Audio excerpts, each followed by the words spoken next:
അസ്സലാമു അലൈക്കും വറഹ്മത്തുള്ളാഹി വബറകാതുഹു. ബിസ്മില്ലാഹിർ റഹ്മാനിർ റഹീം. അൽഹംദുലില്ലാഹി റബ്ബിൽ ആലമീൻ. പ്രവാചകൻ സല്ലല്ലാഹു അലൈഹി വസല്ലമയുടെ ഉമ്മത്തായ നമുക്ക് നൽകപ്പെട്ട മുൻകഴിഞ്ഞ ഉമ്മത്തുകൾക്കൊന്നും നൽകാത്ത ഒരു സമ്മാനമാണ് ഫിഖ്ഹിൽ തയമ്മും എന്ന് പറയുന്ന വുദുവിനെ റീപ്ലേസ് ചെയ്യാൻ പറ്റുന്ന ഒരു ഫിഖ്ഹി പ്രവർത്തനം എന്നുള്ളത്. ഹിജ്റ 4-ാമത്തെയോ 5-ാമത്തെയോ വർഷത്തിൽ പ്രവാചകൻ സല്ലല്ലാഹു അലൈഹി വസല്ലമയും സംഘവും ഒരു യുദ്ധത്തിൽ നിന്ന് തിരിച്ചു വരുന്ന വഴിയിൽ അവിടെ ആയിഷ റളിയല്ലാഹു അൻഹയുടെ ഒരു മാല കാണാതാവുകയും ആ മാല ആ ഒട്ടകത്തിന് താഴത്ത് തന്നെ ഉണ്ടായിരുന്നു. പക്ഷെ ആ മാല അവർക്ക് കാണാൻ പറ്റാത്തത് കൊണ്ട് അവരവിടെ മുഴുവനും സെർച്ച് ചെയ്യേണ്ട ഒരു അവസ്ഥ ഉണ്ടായി.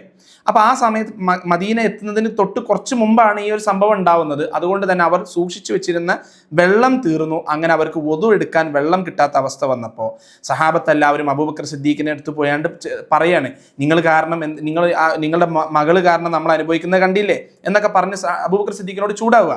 അപ്പോൾ പ്രവാചകൻ സല്ലല്ലാഹു അലൈഹി വസല്ലമയോട് ആർക്കും സ്വാഭാവികമായിട്ടും അങ്ങനൊന്നും പറയാൻ പറ്റില്ലല്ലോ.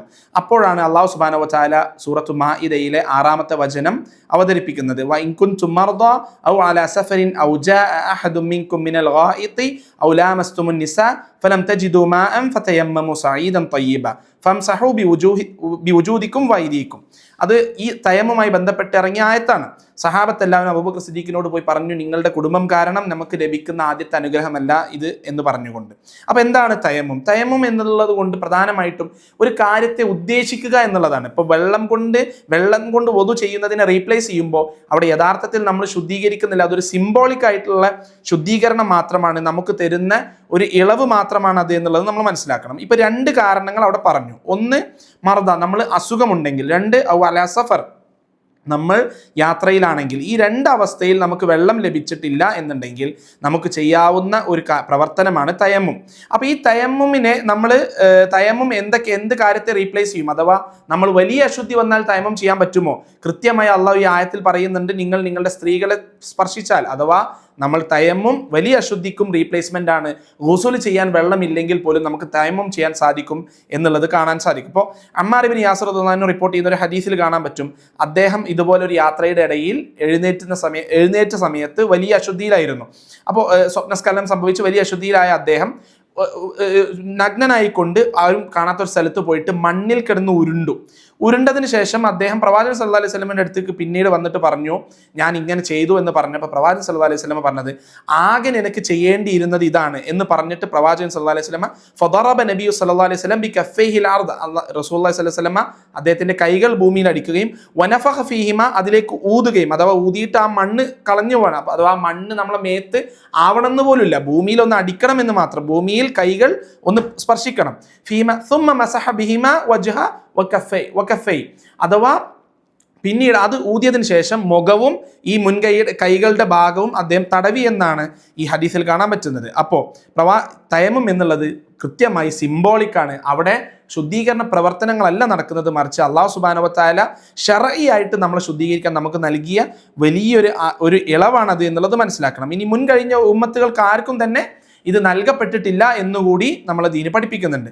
ഇനി എപ്പോഴാണ് ഇത് ചെയ്യാൻ പറ്റുക? ഒന്നാമത്തെ കാര്യം, നമ്മൾ യാത്രയിലാണ്, നമ്മളെ കയ്യിൽ വെള്ളമില്ല, അല്ലെങ്കിൽ നമുക്ക് കുടിക്കാനുള്ള വെള്ളം മാത്രമേ ഉള്ളൂ എന്നുണ്ടെങ്കിൽ നമുക്ക് തയമ്മും ചെയ്യാൻ പറ്റും. അപ്പോൾ വെള്ളം ലഭിക്കും എന്നുണ്ടെങ്കിൽ ഒരിക്കലും തയമ്മും ചെയ്യാൻ പറ്റൂല. അപ്പോൾ നമ്മളൊരു വഴിക്ക് പോയിക്കൊണ്ടിരിക്കുകയാണ്, നമ്മൾ അതിൽ വെള്ളമില്ല, പക്ഷെ നമുക്ക് വെള്ളം വാങ്ങാനുള്ള മാർഗ്ഗമുണ്ട്, വെള്ളത്തിന് ആക്സസ് ഉണ്ട് എന്നുണ്ടെങ്കിൽ ഒരിക്കലും തയമ്മും ചെയ്യാൻ പറ്റില്ല എന്നുള്ളത് നമ്മൾ മനസ്സിലാക്കണം. ഇനി ആ തയമ്മും ചെയ്യാൻ വെള്ളം ലഭിക്കും, പക്ഷെ ആ വെള്ളം ലഭിക്കാൻ നമ്മൾ നമ്മുടെ യാത്രയിൽ നിന്ന് തെറ്റി വേറെ റൂട്ടിലേക്ക് ഒരുപാട് സഞ്ചരിക്കണം, അൺറീസണബിൾ ആയിട്ട് സഞ്ചരിക്കണം എന്നുണ്ടെങ്കിൽ അവിടെയും നമുക്കൊരു കോൾ എടുക്കാം. അത് നമ്മൾ തന്നെയാണ് വിലയിരുത്തേണ്ടത്. നമുക്ക് തയമ്മും ചെയ്യാവുന്നതാണ്. 2, നമ്മൾക്ക് അസുഖമുണ്ട് എന്നുണ്ടെങ്കിൽ നമ്മൾ തയമ്മും ചെയ്യാം. ഇപ്പോൾ സഹാബത്തിന്റെ കാലഘട്ടത്തിൽ, അല്ലെങ്കിൽ പ്രവാചകൻ സല്ലല്ലാഹു അലൈഹി വസല്ലമയുടെ കാലഘട്ടത്തിൽ ഒരു യുദ്ധത്തിന്റെ അല്ലെങ്കിൽ ഒരു യാത്രയുടെ ഇടയിൽ ഒരു സഹാബി ഒരു യുദ്ധത്തിൽപ്പെട്ട് പരിക്ക് പറ്റിയിട്ടുണ്ടായിരുന്നു, അഥവാ തലയിൽ വെട്ടുകൊണ്ട് അവിടെ ഒരു വലിയ മുറിവുണ്ടായിരുന്നു. അപ്പോൾ അദ്ദേഹം ജനാപത്തുകാരനായപ്പോൾ അദ്ദേഹം ചുറ്റുമുള്ള സഹാബത്തിനോട്, ചില ആളുകളോട് ചോദിച്ചു, ഞാൻ എന്താണ് ചെയ്യുക? അപ്പോൾ അവർ പറഞ്ഞു, വലിയ അശുദ്ധിയാണെന്നുണ്ടെങ്കിൽ എന്തായാലും കുളിച്ചേ പറ്റൂ, അവിടെ നനച്ചേ പറ്റൂ. അങ്ങനെ അദ്ദേഹം അത് കുളിക്കുകയും ആ മുറിയിൽ ഇൻഫെക്ഷൻ വന്ന് അദ്ദേഹം മരണപ്പെടുകയാണ്. ഇതറിഞ്ഞ പ്രവാചകൻ സല്ലല്ലാഹു അലൈഹി വസല്ലം പറഞ്ഞത്, ഖാതലൂമുള്ള, അവരെ കൊന്നു കളഞ്ഞു എന്നുള്ള. നിങ്ങൾക്ക് അറിയില്ലായിരുന്നുവെങ്കിൽ നിങ്ങൾക്ക് ചോദിച്ച് മനസ്സിലാക്കിക്കൂടെ എന്നുള്ളത്. ഇത് നമുക്ക് വലിയൊരു പാഠമാണ് എന്നുകൂടി കൂട്ടത്തിൽ ചേർക്കേണ്ടതുണ്ട്. ഇനി മറ്റൊരു കാര്യം, നമ്മൾ ഇപ്പോൾ കാലാവസ്ഥ വളരെ കൊടും തണുപ്പാണ് എന്നുണ്ടെങ്കിൽ, വെള്ളത്തിന് ഒരു ഫ്രീസ് ചെയ്യുന്ന അവസ്ഥയിലൊക്കെ ആണെന്നുണ്ടെങ്കിൽ തയമ്മും ചെയ്യാൻ പറ്റും എന്നുള്ളൊക്കെ പറയുന്നുണ്ട് പണ്ഡിതന്മാർ. പക്ഷെ അതെല്ലാം നമ്മളെ കേസ് ടു കേസ് ബേസിസ് നമ്മുടെ സാഹചര്യം ഏറ്റവും നന്നായി അറിയുന്നത് നമ്മളെ കാര്യം നമുക്ക് തന്നെയാണ് എന്നുള്ളത് മനസ്സിലാക്കുക. ഇനി തയമ്മും ചെയ്യേണ്ടത്, ഇപ്പോൾ നിസ്കാരം അടുത്തപ്പോൾ അസർ നിസ്കാരത്തിന് ഇനിയും ഒരു 2 മണിക്കൂർ സമയമുണ്ട്, നമ്മുടെ കയ്യിൽ വെള്ളമില്ല, നമ്മൾ തയമ്മും ചെയ്യേണ്ടത് ആ അസർ നിസ്കാരത്തിനോട് അടുപ്പിച്ചാണ്. അഥവാ ഇപ്പം തന്നെ തയമ്മും ചെയ്ത് 2 മണിക്കൂർ കഴിഞ്ഞതിന് ശേഷം നിസ്കരിക്കില്ല. കാരണം ആ 2 മണിക്കൂറിൻ്റെ ഇടയിൽ നമുക്ക് വെള്ളം ലഭിച്ചാലോ.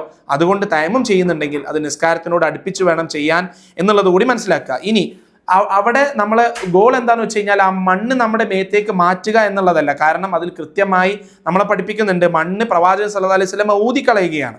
അപ്പോൾ ഇനി മാലിക്കി മദ്ഹബിലും ഹനഫി മദ്ഹബിലും പറയുന്നത് അത് എന്തെങ്കിലും ഒരു സർഫസ് ആയാൽ മതി, അത് ഇനി മണ്ണ് തന്നെ വേണമെന്നില്ല, ഒരു കല്ലിൻ്റെ അല്ലെങ്കിൽ ഒരു പാറക്കഷ്ണത്തിലാണെങ്കിൽ പോലും അടിക്കാമെന്നുള്ളതാണ്. ഇപ്പോൾ ഇബ്നു ഉസൈമീൻ റഹിമഹുല്ലാഹ് പറയുന്നത് ഈ മണ്ണ് പുരളാൻ സാധ്യമുള്ള ഏതൊരു സർഫസിലും നമുക്കിത് ചെയ്യാൻ പറ്റും എന്നുള്ളതാണ്. അപ്പോൾ ശറഅ് നമുക്ക് അനുവദിച്ചു തന്ന ഒരുപാട് ഇളവുകളും വളരെ വിശാലമായി നമ്മളെ പഠിപ്പിക്കുന്ന ഫിഖ്ഹി മസ്അലകളും ഉണ്ട്. അതെല്ലാം മനസ്സിലാക്കാൻ അല്ലാഹു സുബ്ഹാനഹു വ തആല നമുക്ക് തൗഫീഖ് നൽകി അനുഗ്രഹിക്കുമാറാകട്ടെ. അസ്സലാമു അലൈക്കും വറഹ്മത്തുള്ളാഹി. ولا تعجل بالقرآن من قبل أن يقضى إليك وحيه وقل رب زدني علما